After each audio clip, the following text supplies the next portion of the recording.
acender a luz. Cadê a...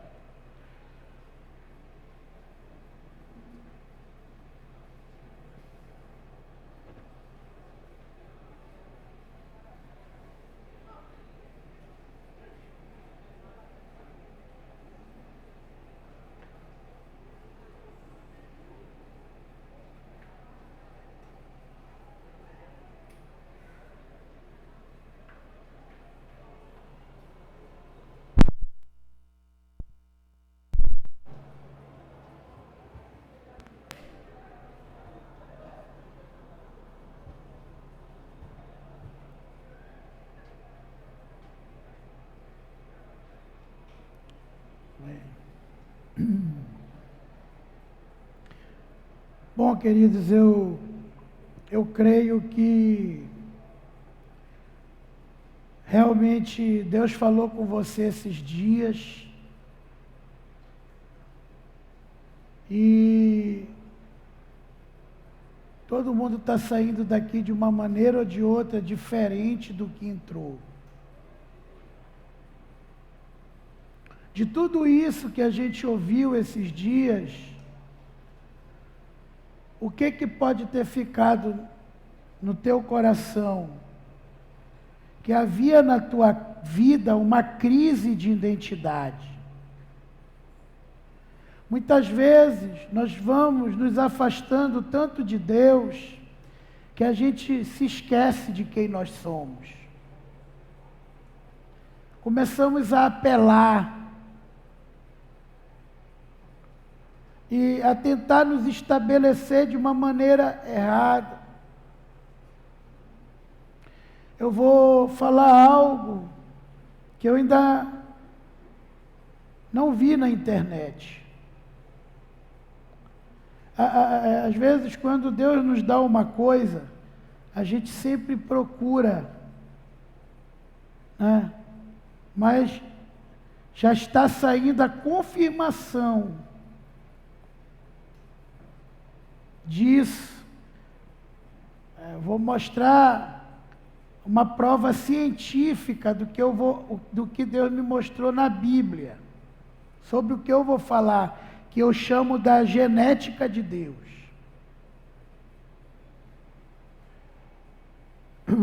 Eu tenho me aperfeiçoado na biologia, no que a gente chama de ancestralidade.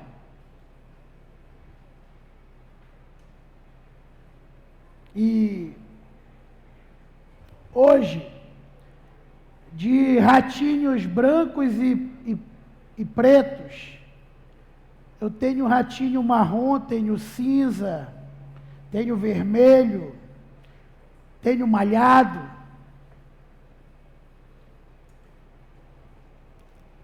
Isso é genética. Então, Deus, Ele não quis mandar Jesus um ser espiritual como Ele é. Parece que tem alguma coisa chiando aqui. Desliga esse line, por favor.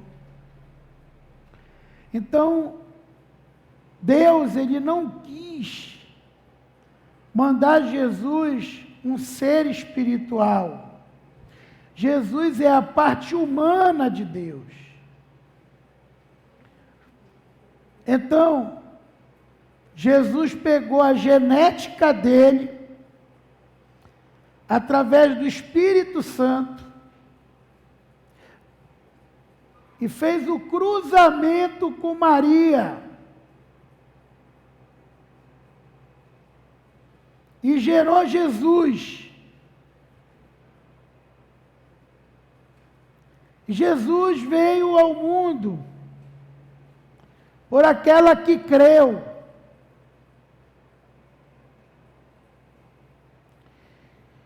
E porque desde o início, em Gênesis 1, do 26 ao 28, diz assim: também disse Deus, façamos o homem à nossa imagem, conforme a nossa semelhança. Tenha ele domínio sobre os peixes do mar, sobre as aves do céu, sobre os animais domésticos, sobre toda a terra e sobre todos os répteis que estejam sobre a terra. Criou Deus, pois, o homem à sua imagem. A imagem de Deus os criou. Homem e mulher os criou. E Deus os abençoou e lhes disse: sede fecundos, multiplicai-vos, enchei a terra e sujeitai a dominar sobre o peixe do mar, sobre as aves do céu e sobre todos os animais que estejam pela terra. Quando a Bíblia diz, só para você saber, que você é a imagem de Deus, ela não está falando de aparência física, porque Deus é espírito. Por favor, senão vai ficar ruim o som na internet. Corrige esse chiado. Se for preciso, apaga aqui. Deus, Ele não está falando de aparência física. Mesmo porque Deus é espírito. A palavra de Deus diz que Deus é espírito. Importa que os seus adoradores o adorem espírito e verdade. Então, quando Deus diz assim, que nós somos a imagem e semelhança dEle, o que é ser a imagem de Deus? É que o homem foi feito para expressar exteriormente o que é Deus. Aqui mesmo nesse trecho diz, exercer poder, exercer autoridade. Ou seja, o homem deve expressar exteriormente o que Deus é. O seu poder, o seu amor, a sua majestade, a sua glória, a sua santidade. E tudo mais que o Senhor é, o homem foi feito para expressar. Quando a Bíblia fala da semelhança de Deus, que você e eu somos a semelhança de Deus, o que isso quer dizer? A palavra de Deus está falando de sermos igual a Deus no seu interior. Deus disse: Davi é homem segundo o meu coração. Como semelhança, isso fala do interior, das qualidades, do potencial, ou seja, do caráter de Deus em nós através do Espírito Santo. Né? Então, nós fomos feitos com essa grandeza para expressarmos ao mundo o que Deus é. Também fomos feitos com essa grandeza para expressarmos Deus em todas as suas obras.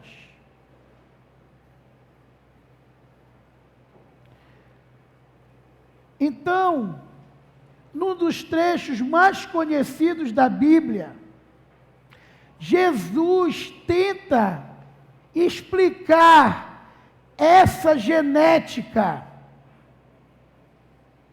para Nicodemos.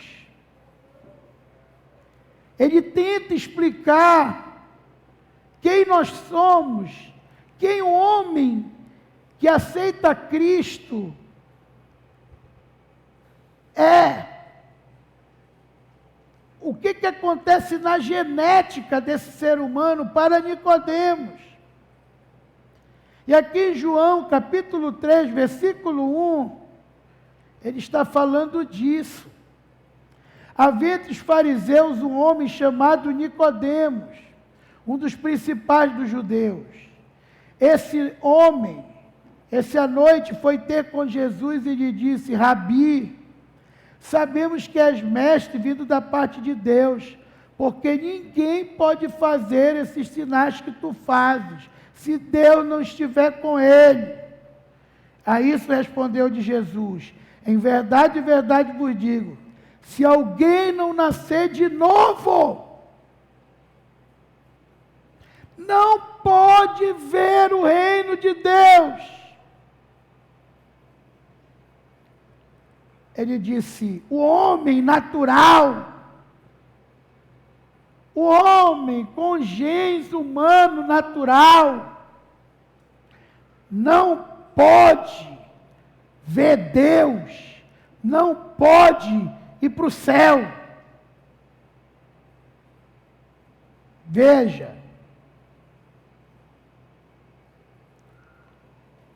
a isto perguntou-lhe Nicodemos, versículo 4, como pode um homem nascer sendo velho? Porventura voltaria ao ventre materno e nasceria a segunda vez?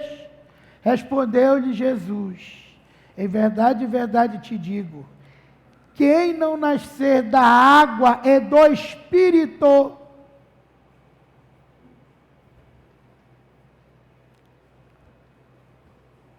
queridos, por que Deus me dá essas coisas? O que é a água? O que é a água? E a gente fala é o batismo. O que é a água? O que a Bíblia diz? Que nós temos que ser lavados com a água, que é a palavra de Deus. Quem é a palavra de Deus?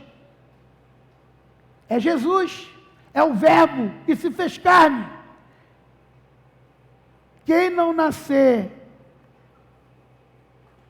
de Cristo, do cruzamento e do Espírito, da água, não é só o batismo isso aqui, e do Espírito,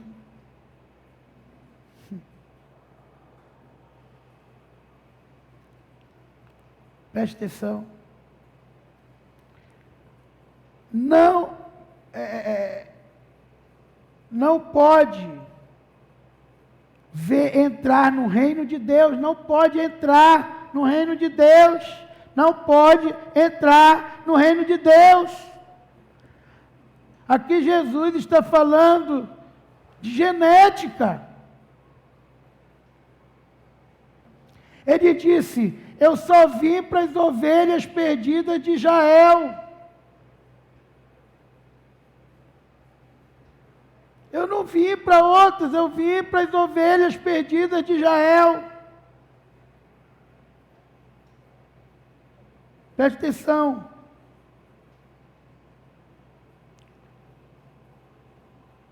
Versículo 6. O que é nascido da carne é carne. Cruzamento de dois seres humanos. É carne. Davi falou, em pecado me concebeu a minha mãe. Ou seja, através de um relacionamento sexual. O que é nascido de carne é carne.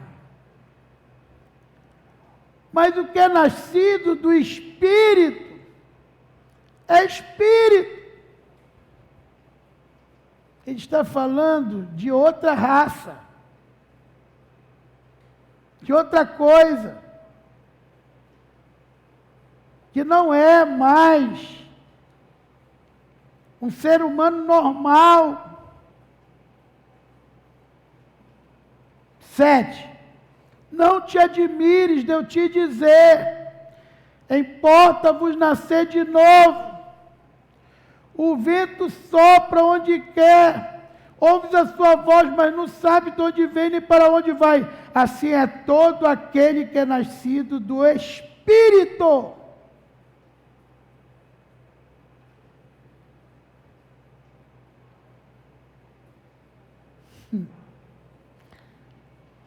Gálatas 2:20. Logo, não sou eu, mas quem vive, mas é Cristo que vive em mim. E esse viver que agora eu vivo, não tenho na carne. Não tem na genética humana. Não tem na carne. Vivo pela fé. O Filho de Deus que me amou e assim mesmo se entregou por mim.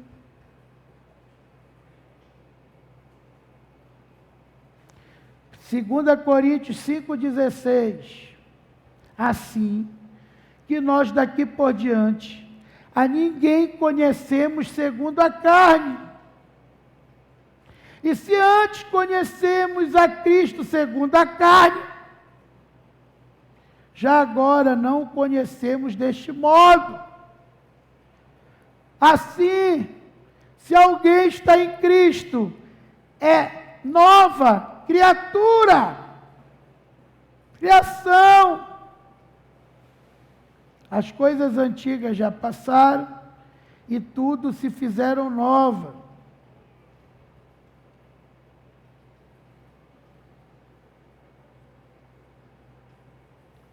Está anotando aí?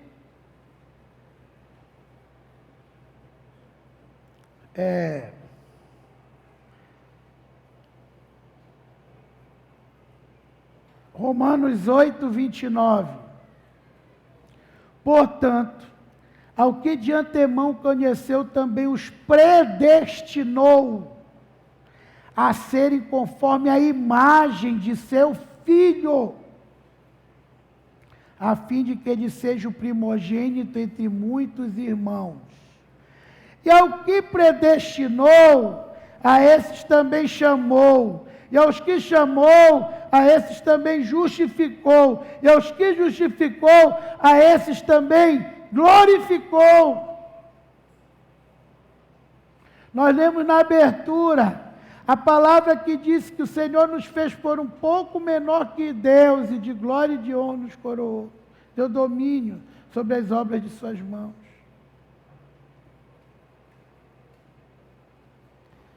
Queridos, a história que conhecemos do descobrimento do Brasil está totalmente errada. É mentirosa. O Brasil não foi formado apenas por índios, portugueses e africanos. Muito pelo contrário, para cada índio, para cada português, para cada africano que veio para cá, veio um cristão novo. Quem eram os cristãos novos? Judeus que fingiram que se converteram ao catolicismo, mudaram o nome deles no batismo, se batizaram na Igreja Católica e vieram fugindo para cá, porque era um lugar novo que não tinha Sagrada Inquisição, não tinha tribunal inquisitório, e eles vieram para cá para não morrerem na Inquisição.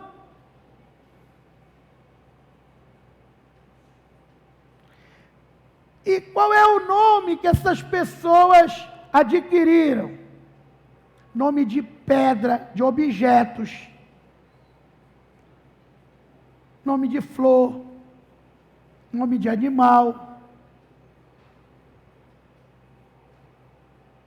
nome de coisas.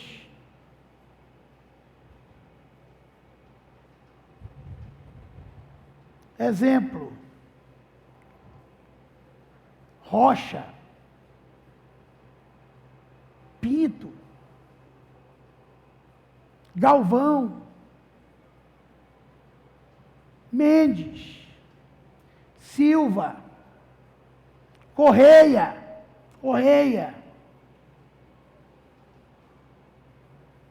por aí vai, Flores. Se eu começar a perguntar os nomes aqui, a maioria de vocês são judeus e não sabem. O Brasil é o Israel do Ocidente.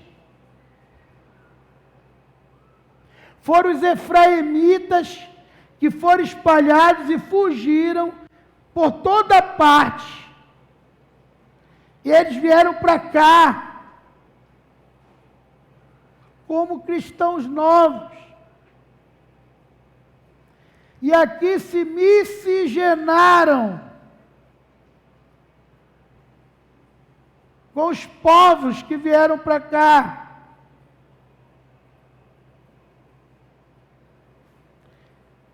E exatamente nós somos isso que está em João 10,14. Eu sou o bom pastor, conheço as minhas ovelhas, elas me conhecem a mim. Assim como o Pai me conhece a mim, eu conheço o Pai e dou a minha vida pelas ovelhas. Ainda tenho outras ovelhas que não são deste aprisco, que não estão em Israel, que não estão na Judéia, que não são considerados hebreus. Quem não sabe, quem são os hebreus? Descendentes de Abraão. Não são desse aprisco, mas elas têm a minha genética. A mim me convém conduzi-las, elas ouvirão a minha voz. Então haverá um rebanho e um só pastor. Por isso o Pai me ama, porque eu dou a minha vida para reassumi-las.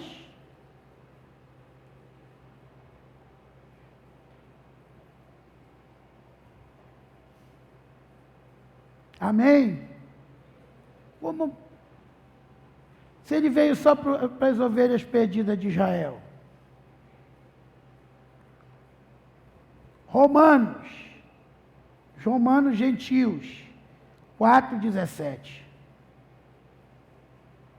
Como está escrito, por pai de muitas nações te constituí, promessa a Abraão, perante aquele o qual creu, o Deus que vivifica dos mortos e chama à existência as coisas que não existem. Abraão, esperando contra a esperança, creu para vir a ser pai de muitas nações. Atenção. Segundo lhe fora dito, assim será a tua descendência. Sem enfraquecer na fé, embora levasse em conta o seu próprio corpo amortecido, sendo já de 100 anos, e da idade avançada de Sara, não duvidou por incredulidade da promessa de Deus, mas pela fé se fortaleceu, dando glória a Deus, estando plenamente convicto que aquele que fez a promessa é poderoso para cumprir o que prometera. Pelo que isso lhe foi imputado para a justiça, presta atenção, e não somente por causa dele,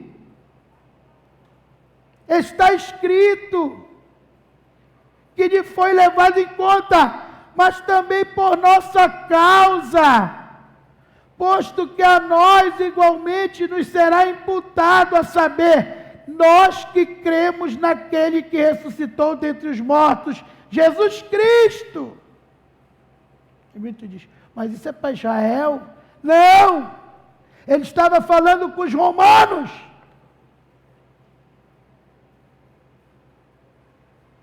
Quando você tem um encontro com Jesus, ele muda a tua genética, você passa a ser cidadão do céu. Muitos não entendem isso. Há uma mudança. Eu tinha um questionamento, porque tem gente que a gente trabalha, a gente faz tudo e a pessoa não consegue se firmar. E parece que tem pessoas que passam a vida toda dando problema e trabalho, e de repente eles ouvem a voz de Jesus, e aí aquela ovelha entra na igreja e nunca mais sai. É porque essa pessoa tem o espegma de Deus, a genética de Deus, imprimida nela, e ela não sabe, mas ela ouve a voz, e ela reconhece-o como pastor dela. Mas também por nossa causa será imputada a saber, nós que cremos naquele que enviou, o que foi entregue por causa das nossas transgressões, ressuscitou por causa dos nossos pecados. Veja, há dois tipos de sacerdócio, e é essa que é a confusão. Primeiro, falam que dízimo não se trata de dinheiro, se tratava de grãos, de alimento, de animais, que era moeda na época. Mas o primeiro dízimo que foi tirado foi Abraão, que se tem notícia na Bíblia, foi Abraão que tirou e deu para Melquisedeque. E Abraão não deu o trigo para Melquisedeque, Abraão não deu arroz, Abraão não deu carneiro, ele deu o melhor do despojo, do ouro e da prata que ele conquistou.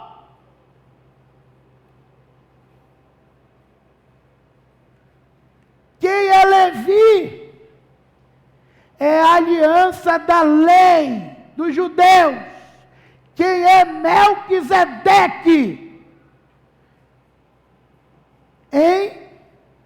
Rei de Salém, vou apresentar para você. Sacerdote do Deus Altíssimo, que saiu ao encontro de Abraão, quando voltaram da matança do rei e o abençoou, para a qual também Abraão separou o dízimo de tudo. Primeiramente, se interpreta rei de justiça, depois também é rei de Salém, ou rei da paz, sem pai, sem mãe, sem genealogia, que não teve princípio de dias nem fim da existência, entretanto feito a semelhança de filho de Deus, foi trocado geneticamente. Feito a semelhança de filho de Deus. Presta atenção, o nosso sacerdócio não é levítico, porque nós não somos hebreus de nascimento. O nosso sacerdócio é segundo a ordem, não é a ordem levítica, é a ordem de Melquisedeque, que não tinha pai, nem mãe, nem genealogia.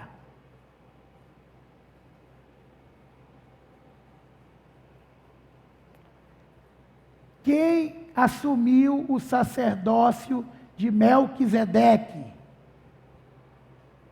Está aqui. Versículo 4. Considerai, pois, como era grande esse a quem Abraão, o patriarca, pagou o dízimo, tirando o melhor dos despojos. Ora, os que dentre os filhos de Levi recebem o sacerdócio, têm mandamento de recolher, de acordo com a lei, os dízimos do povo, ou seja, dos seus irmãos. Embora tenha este descendido de Abraão. Entretanto, aquele cuja genealogia não se inclui entre eles, recebeu o dízimo de Abraão e abençoou o que tinha promessa. Evidentemente, é fora de qualquer dúvida que o inferior é abençoado pelo superior, ou seja, o sacerdote de Melquisedeque era superior ao sacerdócio abraânico. Fora de qualquer questão que o inferior é abençoado pelo superior. Está escrito ou não está aí? Aliás, aqui são homens mortais, o que recebem dízimos, porém ali aquele que testifica e vive. E por assim dizer também, Levi, que recebeu o dízimo, pagou na pessoa de Abraão, porque aquele ainda não tinha sido gerado por seu pai. quando Melquisedeque saiu ao encontro desse. Então, Levi também está debaixo, o sacerdócio levítico está debaixo de Melquisedeque. Versículo 11. Se, portanto, a perfeição houvera sido mediante o sacerdote levítico, pois nele baseado o povo recebeu a lei, que necessidade haveria ainda de que se levantasse outro sacerdote? Segundo a ordem de Melquisedeque. Por quê?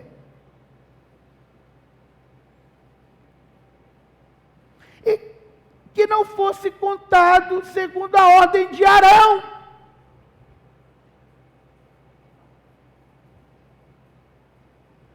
Está vendo como está tão claro? Pois quando se muda o sacerdócio, necessariamente há também mudança na lei. Porque aquele a quem são ditas essas coisas pertence a outra tribo. Melquisedeque é sacerdote de outra tribo, que não está contada entre os descendentes abraânicos de Arão, debaixo do sacerdócio de Arão.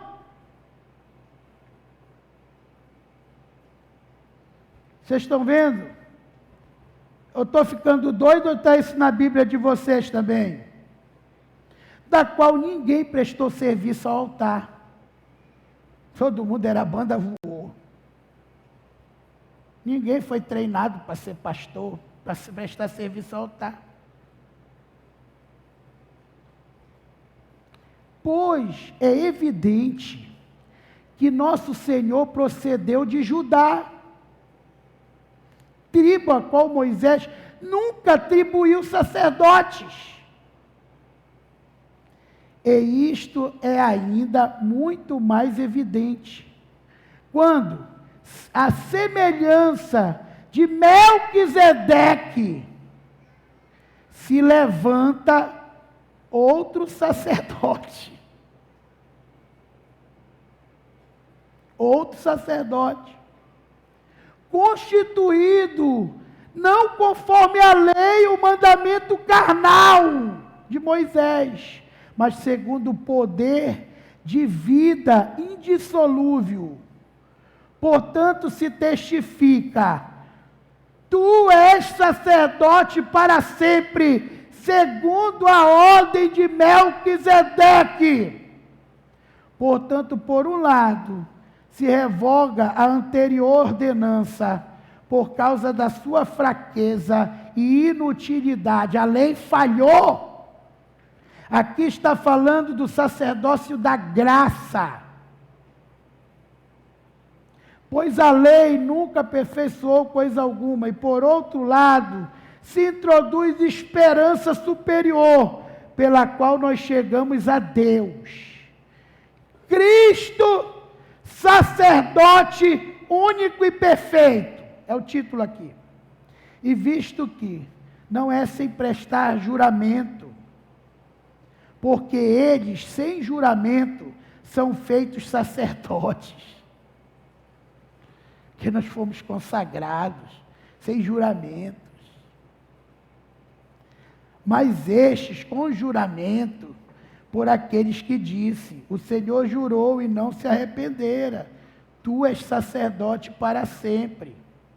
Por isso mesmo, Jesus, se tendo tornado fiador da superior aliança, quando ele morreu na cruz, ele mudou a nossa genética. Nós não somos do sacerdócio levítico, nós somos do sacerdócio de Melquisedeque, que hoje foi substituído por Jesus Cristo. Jesus Cristo hoje é o sumo sacerdote da ordem de Melquisedeque.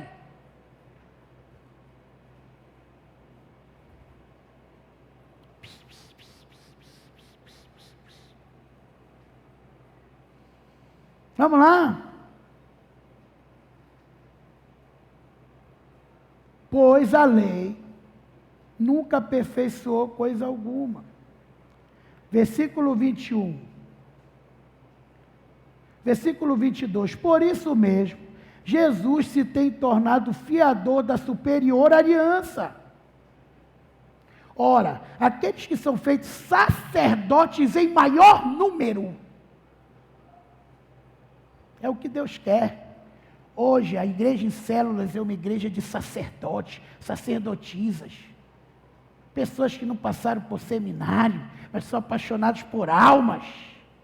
Aqueles que tornaram sacerdotes em maior número,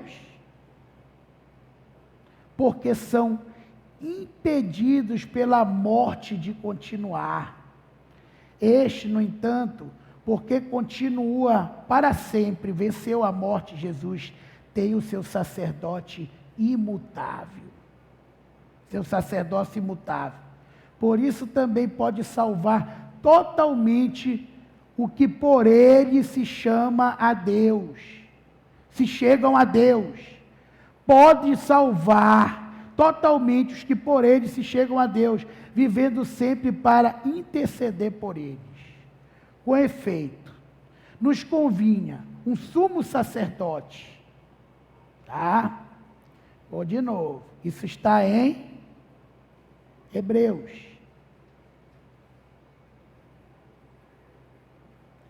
Pois, por fim, nos convinha um sumo sacerdote, como este, santo, inculpável, sem mácula, separado dos pecadores e feito mais alto do que os céus, que não tem necessidade, como os sumos sacerdotes, de oferecer todos os dias sacrifício. Primeiro, por seus próprios pecados, depois pelos do povo, porque fez isso uma vez por todas, quanto a si mesmo se ofereceu. Porque a lei constituiu sumos sacerdotes a homens sujeitos à fraqueza, mas a palavra do juramento, que foi posterior à lei, constituiu o filho, perfeito para sempre. E a Bíblia diz que Jesus se tornou primogênito entre muitos irmãos. Também ele não é mais o filho. Ele é o primogênito entre muitos irmãos, entre os filhos.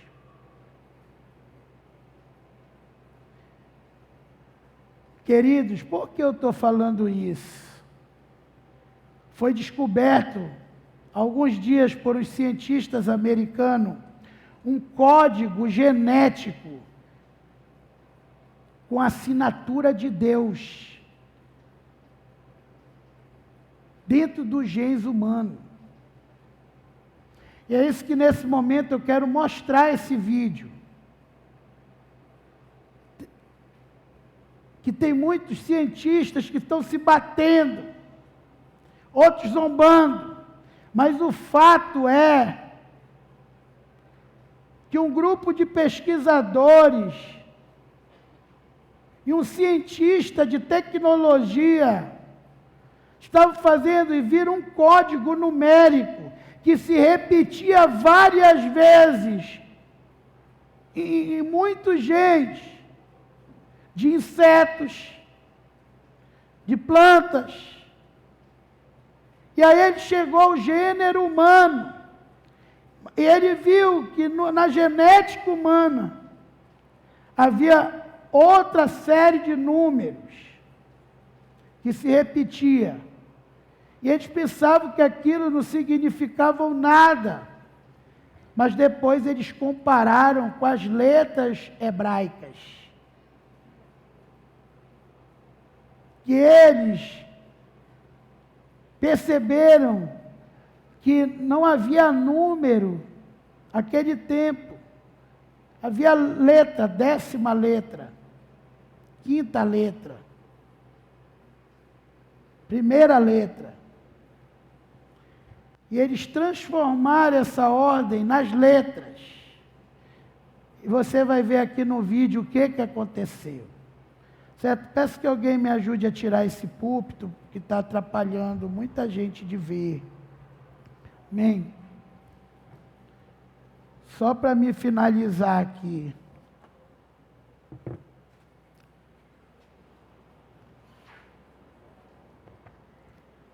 Hoje vem pegar. Apaga as luzes aí, Rodrigo, por favor. Ajeita o...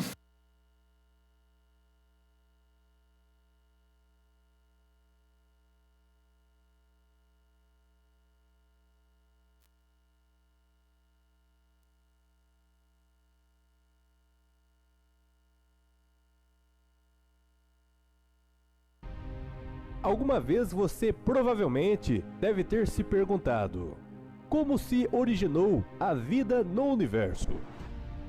Esta pergunta tem gerado muitos desentendimentos entre a religião e a ciência. Atualmente, existem muitas teorias científicas a respeito do início da vida como a conhecemos. E a mais aceita pela comunidade científica e acadêmica é a teoria naturalista proposta por Charles Darwin. Esta teoria revolucionou a ciência e os meios acadêmicos por muito tempo. No entanto, esta teoria começa a ser desafiada por uma outra teoria chamada design inteligente. E a ciência moderna começa a perceber que a criação não poderia simplesmente ter surgido por mero acaso, já que existem cientistas que afirmam que o mundo foi criado de forma planejada e sistemática, desenhada e construída por uma engenharia desconhecida. Design inteligente.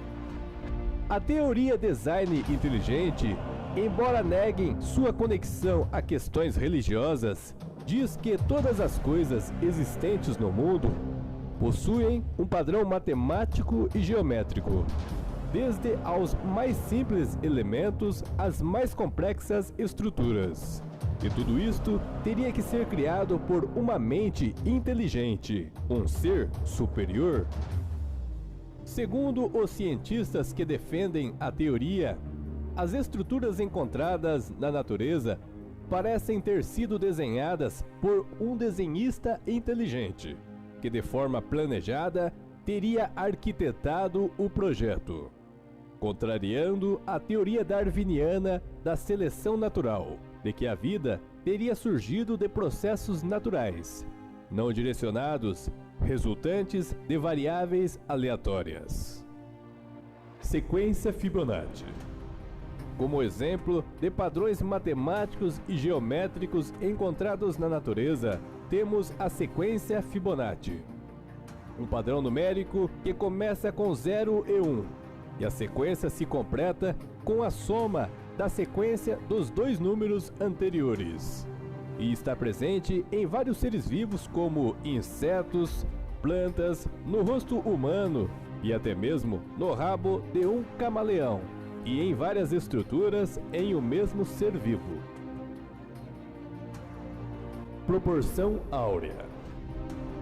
A proporção áurea, também conhecida como número de ouro, representado pela letra grega Φ, está presente em muitos monumentos arquitetônicos construídos na antiguidade, obras de arte, insetos, proporções do corpo humano e até mesmo em nosso DNA. Seu valor é 1,618. Os gregos associavam este número como a grande perfeição. Galileu Galilei, um renomado físico italiano, considerado uma das personalidades mais fundamentais na Revolução Científica, disse há mais de 400 anos que a matemática é o alfabeto com a qual Deus escreveu o universo. Segundo o presidente da Sociedade Brasileira do Design Inteligente, Sr. Marcos Ebelin, a molécula DNA é um dos mais complexos sistemas matemáticos existentes no universo. Para ele, o DNA é um software, um programa que contém o código da vida. Ele ainda complementa que códigos emanam de mentes inteligentes. Esta é a maior evidência de que algo superior tenha nos criado. No entanto, as pesquisas não param por aí. Um grupo de cientistas dos Estados Unidos afirma ter identificado uma sequência de números que sempre se repete no DNA humano. Para eles, seria uma espécie de assinatura, assinada pelo Criador da vida. Uma assinatura de Deus, segundo o engenheiro da computação Greg Braden. Os pesquisadores identificaram o padrão numérico da seguinte forma: 10, 5, 6, 5. No início, nada fazia sentido, pois os números eram somente uma série de códigos repetidos. Um código indecifrável. Foi então que eles tiveram a ideia de trocar os números por letras hebraicas. O idioma hebraico é a língua oficial de Israel, o mesmo idioma que foi escrito a Bíblia Sagrada. E por se tratar de uma língua muito antiga, os números eram representados por letras, visto que na época ainda não tinham inventado os números decimais que atualmente conhecemos. Os cientistas, ao fazerem a troca dos números, tiveram uma grande surpresa. As letras formavam o tetagrama do nome impronunciável de Deus: Yod, Rei, Vav, Rei, que significa Yahvé, o nome do mesmo Deus que apareceu na sarça ardente a Moisés, dizendo: Eu sou o que sou. O mesmo Deus de Abraão, Isaque e Israel. Deus, em sua sabedoria e onisciência, assinou seu nome em nosso DNA, para que um dia pudesse comprovar a sua criação.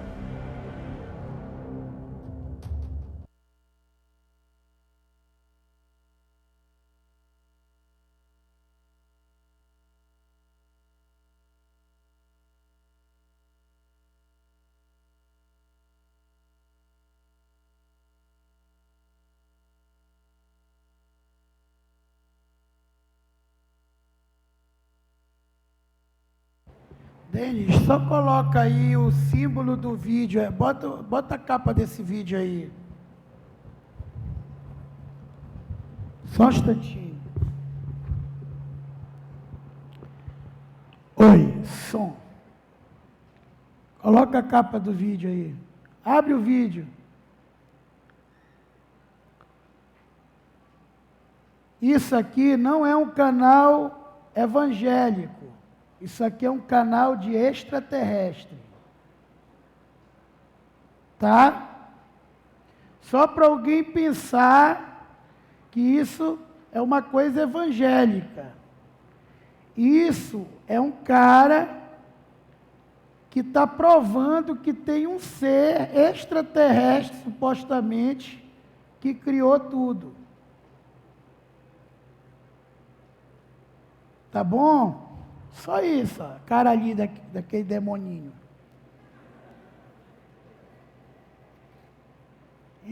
Gente, por que eu mostrei isso? Você tem a genética de Deus em você. Você tem a assinatura de Deus em você. Você não é qualquer pessoa. Deus te projetou com um propósito. Deus te fez com um propósito. Eu estava ouvindo uma live do pastor Cote essa semana. E também, nesse ciclo da ferida, muitos anos atrás, ele já comenta isso. Diz, a igreja tem tido sucesso, muitas vezes, em trazer pessoas para a igreja. Em evangelizar. mas ela tem falhado em formar guerreiros, em formar verdadeiros representantes de Deus. Hoje os cristãos são tímidos, muitas vezes têm até vergonha de andar com a Bíblia na rua. A maioria das vezes ninguém sabe quem você é na sua escola.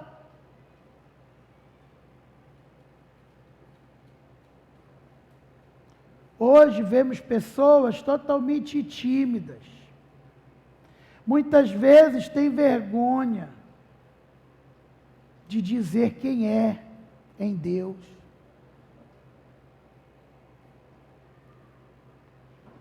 Que vivem na sombra.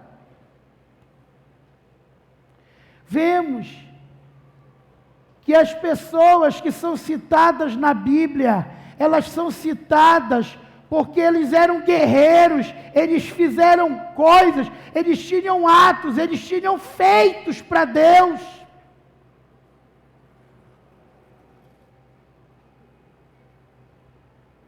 Aqui em Crônicas 11:10 fala dos guerreiros de Davi, dos valentes de Davi. Quem foram os valentes de Davi? Foram homens que tiveram nome, saíram da sombra. Por quê? Porque eles tinham feitos.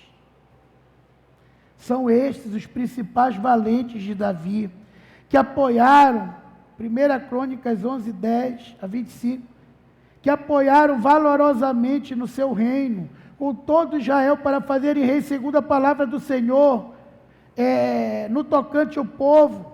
Eis a lista dos valentes de Davi: Jerobeão, o Ectonita, o principal dos 30, o qual, branindo uma lança contra 300, de uma vez os feriu.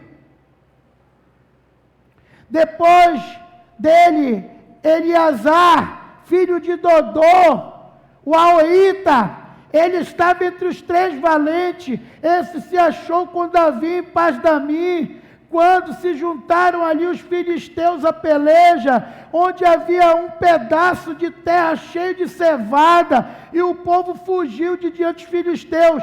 Puseram-se no meio daquele terreno e os defenderam e feriram os filisteus. O Senhor efetuou grande livramento. 3 dos 30 cabeças desceram a penha, indo ter com Davi a caverna de Adulão, deserto.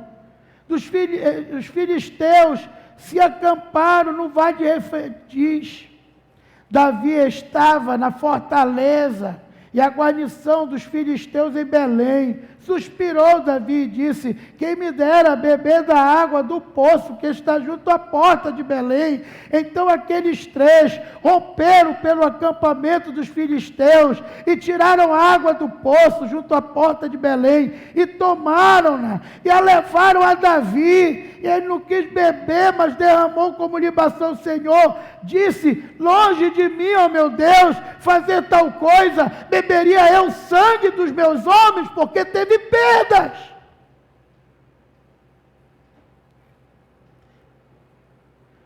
Davi não quis beber aquela água, porque pessoas morreram para pegar aquela água.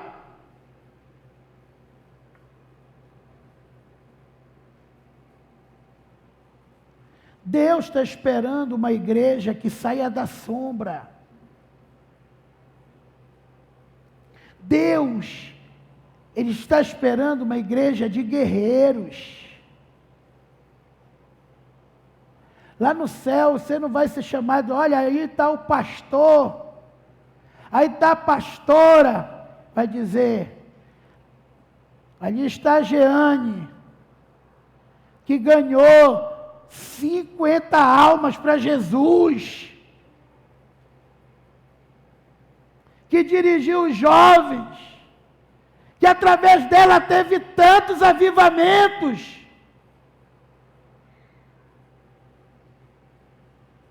Deus quer uma igreja que saia da sombra. Deus implantou a sua assinatura em nós, para que nós acelerássemos a sua vida e guerreássemos por Ele aqui na terra.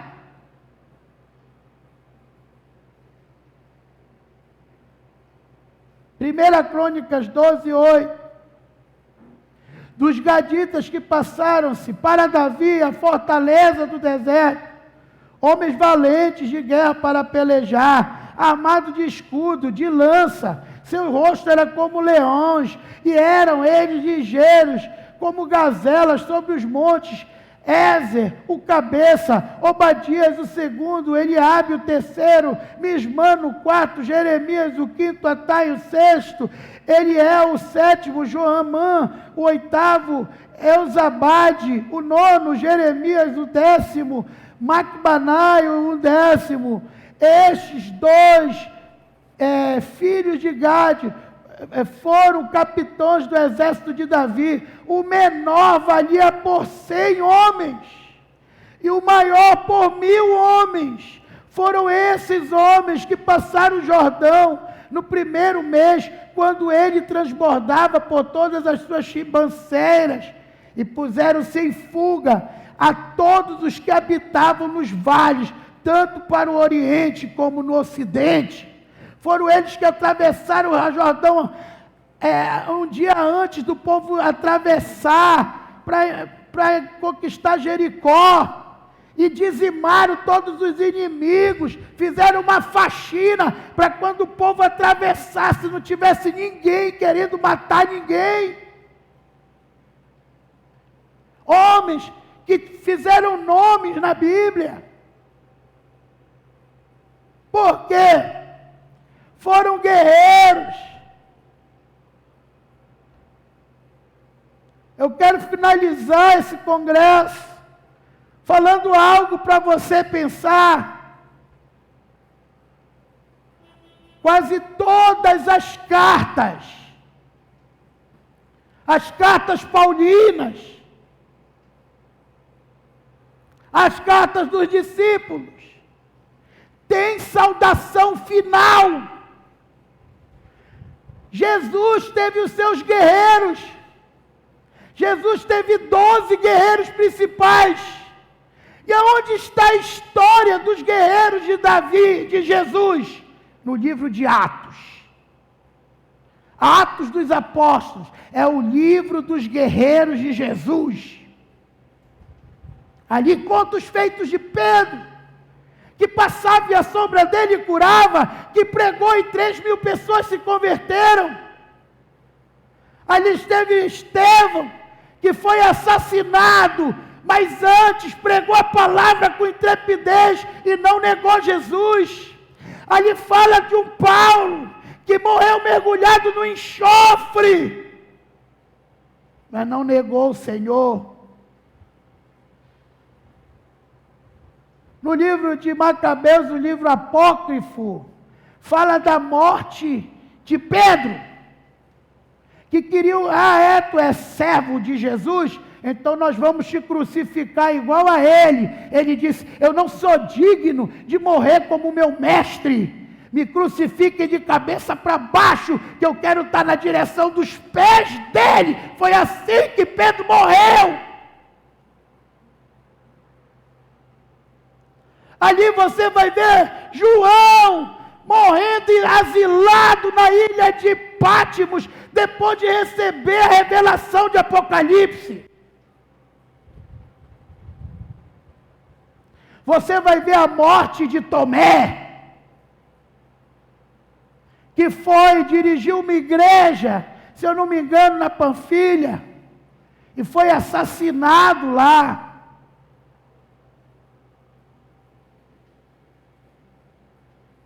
E assim sucessivamente.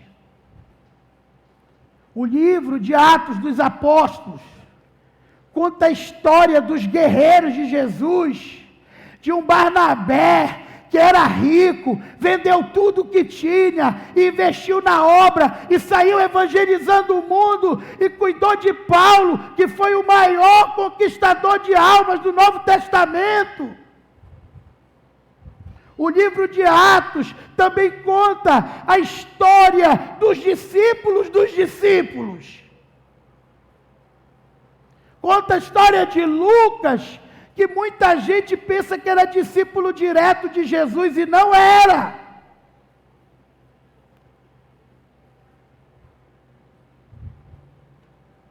Não era. Ele era discípulo de algum discípulo.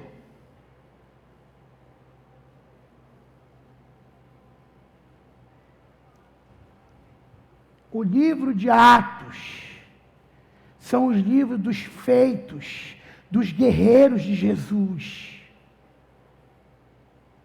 Dos guerreiros que eram discípulos dos apóstolos.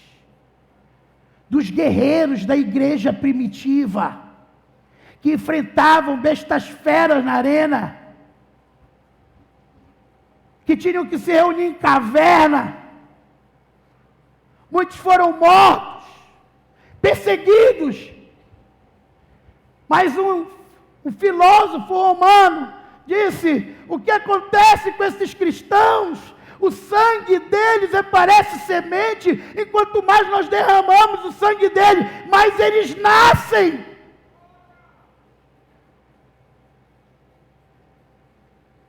Porque eles eram guerreiros. Se nós nos levantarmos, sairmos daqui amanhã e não praticarmos tudo que a gente aprendeu, nós vamos esperar o próximo para tentar nos encher de novo, igual um posto de gasolina. Nós temos que sair daqui como guerreiros, disciplinados, dispostos a praticar o que aprendemos, a nos levantar, sair da sombra e construir a nossa história. O livro de Atos dos Apóstolos não tem considerações finais. Sabe por que ele não tem? Pergunte para 3 pessoas. Por que o livro de Atos não tem consideração final? Porque ele não acabou. Ele não acabou. Hoje, nós somos os guerreiros que continuamos essa história.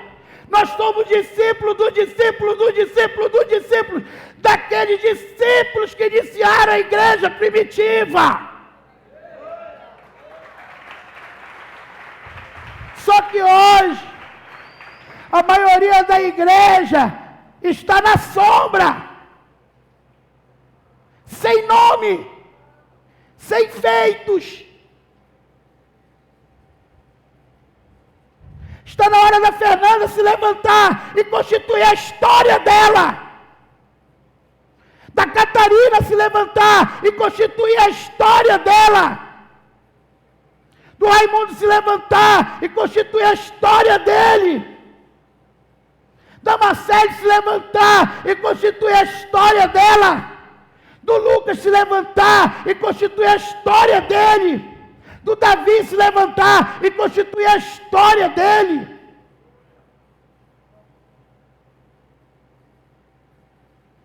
Eu anseio pelo dia que eu vou ficar sentado babando nessa cadeira. Como eu babo toda vez que eu vejo meu filho pregar. Como eu babo quando eu vejo o Sassá pregar. Como eu fiquei feliz de ver o Álvaro pregar. Mas não apenas pregar. Porque pregador tem muito. Está cheio no Brasil. Está cheio de pastor sem ovelha. Está cheio de pregador sem almas. Que não tem história. Estão na sombra. Está na hora de você fazer a sua história. De vocês saírem das sombras. Parar com isso, ninguém me ajuda porque o meu líder não está. Você não precisa mais de ajuda, você está pronto. Você só precisa ganhar 2 almas.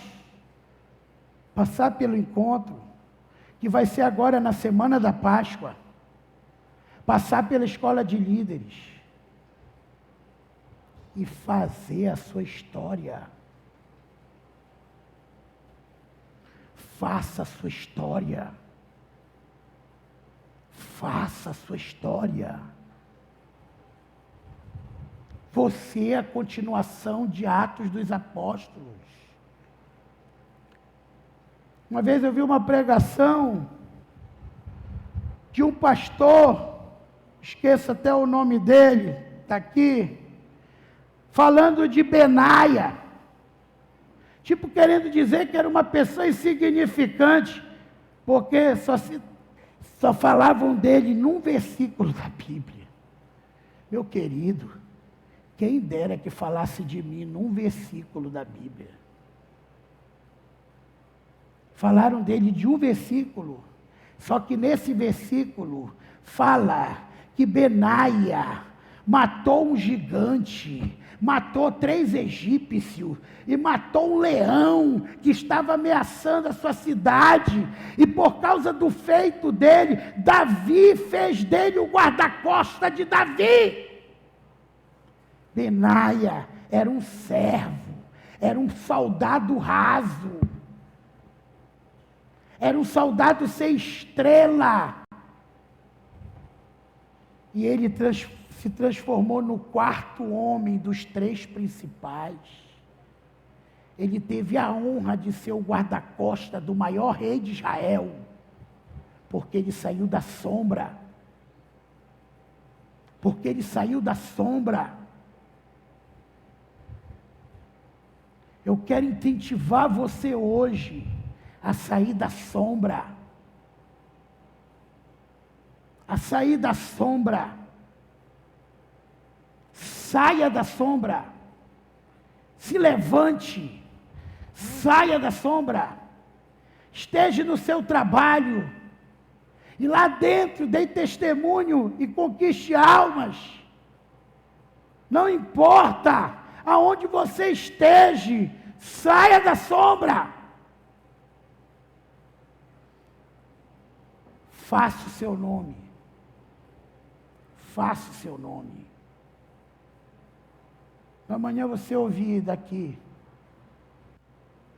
quantas coisas você está fazendo. Quantos feitos você está fazendo.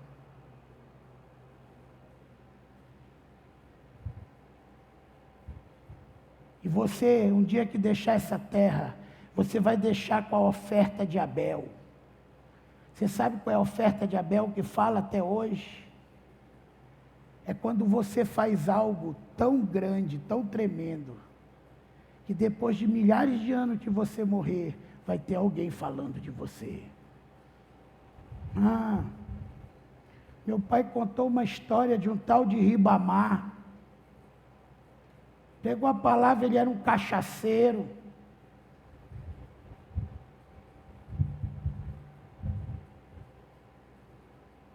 E por causa dele, que ele não desistiu do meu pai, do meu avô.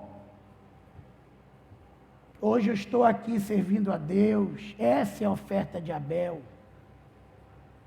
Essa é a oferta de Abel. É um dia quando você partir, ou um dia quando alguém que você abençoou estiver lá no Japão, essa pessoa vai estar falando dos teus feitos. Está falando dos teus feitos.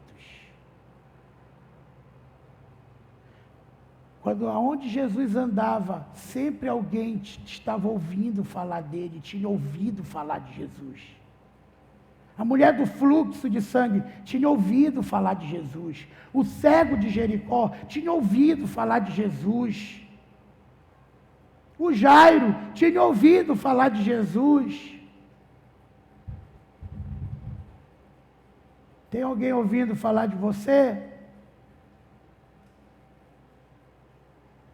Alguém está falando de você? Construa a sua história. Construa a sua história. Que você saia daqui hoje, mais tarde, ou amanhã, e construa a sua história. Pare de viver na sombra. Eu não estou reunindo porque eu estou sem apoio, porque o meu líder ainda não veio criar meus filhos.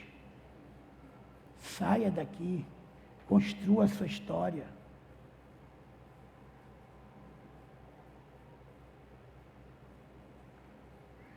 Eu quero agradecer a Deus por esses dias, por cada um que está aqui, e que cada um possa sair daqui um guerreiro. Deus não se alegra com florzinha. Pessoas frágeis. Hoje a igreja está muito frágil. Saia daqui um guerreiro. Tenha suas cicatrizes. Que quando você não tenha medo de ser traído, não tenha medo das pessoas que vão ser ingratas, porque as cicatrizes, como você aprendeu hoje, é que vão fazer as pessoas parar e te ouvir. A capacidade que você tem de muitas coisas dando errado para a sua vida, você continua avançando e continua avançando.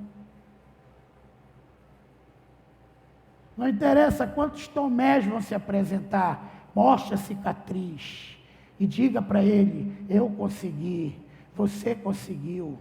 Mas se você não crer, muitos não vão ver e vão crer. Nós não vimos as cicatrizes de Jesus, mas nós ouvimos a sua história, porque ele saiu da sombra. E nós somos aqueles que não vimos, mas cremos. Se levante. Se levante. Vamos ficar de pé, em nome de Jesus. Levante suas mãos.